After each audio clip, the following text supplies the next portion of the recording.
যে তিনটি কারণে এইচএসসি তে স্টুডেন্টরা বাংলা এ প্লাস মিস করে, গত 10 বছর পড়ানোর অভিজ্ঞতা থেকে যা দেখলাম সেটাই বলছি এই ভিডিওতে। 1 নম্বর, সময় মতো 7টা সৃজনশীল প্রশ্ন পরীক্ষার হলে লিখে শেষ করতে না পারা। বেশিরভাগ স্টুডেন্টরাই দেখা যায় সারা বছর অর্থাৎ বাসায় পরীক্ষা ছাড়া কখনোই 7টা সৃজনশীল প্রশ্ন 150 মিনিটের মধ্যে অর্থাৎ এক একটা সৃজনশীল প্রশ্ন 20 থেকে 21 মিনিটের মধ্যে লিখে শেষ করার প্র্যাকটিস করে না।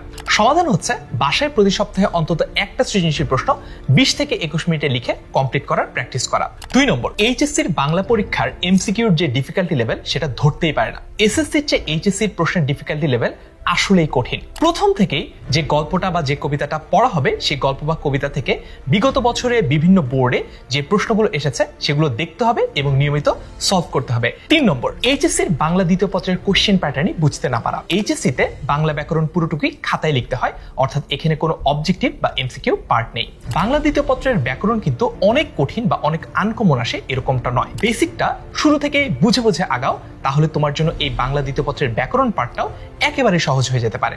এতগুলো সমস্যার কথা শুনে মাথায় হাত। সমাধান হচ্ছে 10 মিনিট স্কুলের এইচএসসি বাংলা মাস্টার বুক। আমরা তোমাদেরকে এইচএসসি 27 অনলাইন ব্যাচ বাংলা কোর্সে এমন ভাবে পড়াবো যাতে তোমার বাংলা প্রথম পত্রের সিকিউ, এমসিকিউ, বাংলা দ্বিতীয় পত্রের ব্যাকরণ, নির্মিতি সবকিছু এইচএসসি পর্যন্ত তো সলভ হবে, পাশাপাশি অ্যাডমিশনের জার্নিতেও তুমি এগিয়ে থাকবে বাকি সবার চেয়ে। সর্বোচ্চ ডিসকাউন্টে এই কোর্সে ভর্তি হতে কল করো 16910 নম্বরে।